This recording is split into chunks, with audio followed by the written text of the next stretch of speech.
अस्सलाम वालेकुम। 10th class. आज हमारा topic formation of alkyl radicals है। अल्काइल रेडिकल्स की फॉर्मेशन, अल्काइल रेडिकल्स किस तरह से बनते हैं। अल्काइल रेडिकल्स का फर्स्ट ऑफ ऑल यहाँ पे how alkyl radicals are formed, यहाँ से ये शॉर्ट क्वेश्चन इसका शुरू होता है। और इन टॉपिक्स में जो आज हम डिस्कस करने जा रहे हैं इसमें शॉर्ट क्वेश्चंस हैं, ठीक है, और कुछ समझने वाला टॉपिक है। अल्काइल रेडिकल्स कैसे बनते हैं, how alkyl radicals are formed.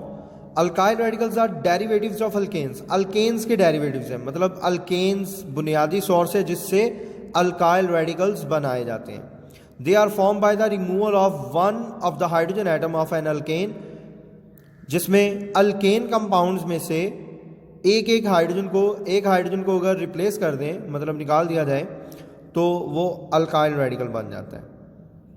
And represented by letter R, जिसको कैपिटल लेटर आर से रिप्रेजेंट किया जाता है। Their formula is written by replacing ANE, मतलब अल्केन को ANE, अल्केन के ANE को हम रिप्लेस करते हैं ऑफ अल्केन विद YL, ठीक है, YL से, ठीक है। ये टेबल, ये वाली लाइन कट कर देंगे, ठीक है, लेकिन लास्ट वाली याद रखिएगा। ये जनरल फार्मूला CnH2n प्लस 1, ठीक है। यहाँ तक जो है ये आपने इसको शॉर्ट क्वेश्चन के तौर पर करना है, ठीक है। यहाँ पे ज़रा देखें स्टूडेंट्स, ये अल्केन कंपाउंड्स हैं, ठीक है, ये अल्केन कंपाउंड्स हैं।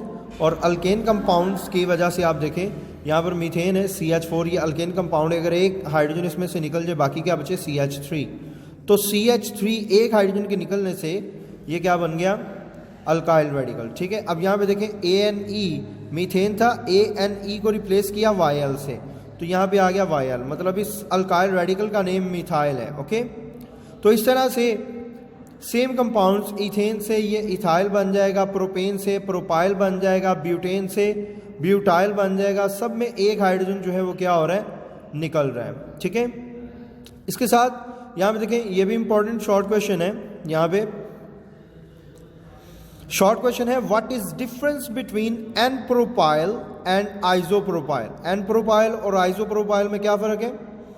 वैन टर्मिनल हाइड्रोजन मतलब जो आखिर वाला कार्बन एटम हो, आखिरी वाले कार्बन एटम में से ये प्रोपेन का स्ट्रक्चर है, ठीक है, कंडेंस फार्मूला है।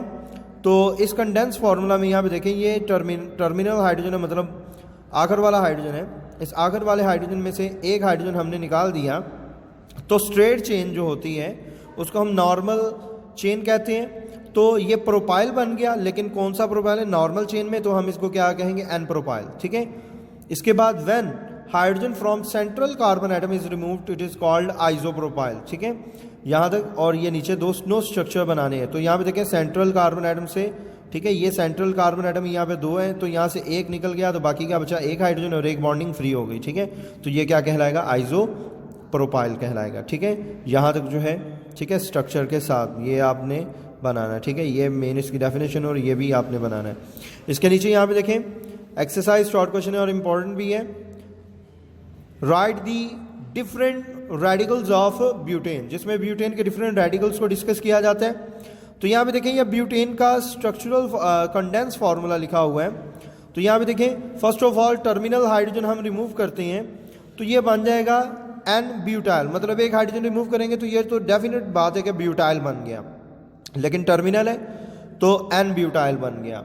अगर आप दूसरे कार्बन एटम से हाइड्रोजन को रिमूव करते हैं तो दूसरे का मतलब है सेकेंडरी ब्यूटाइल, मतलब दूसरे कार्बन एटम से हाइड्रोजन को रिमूव किया गया, ठीक है।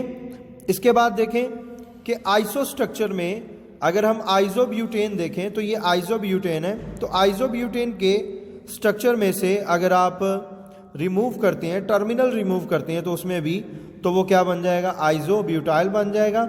और अगर चेन में से करते हैं तो ये बन जाएगा टर्शरी ब्यूटाइल बन जाएगा, ठीक है। ये टर्शरी ब्यूटाइल है।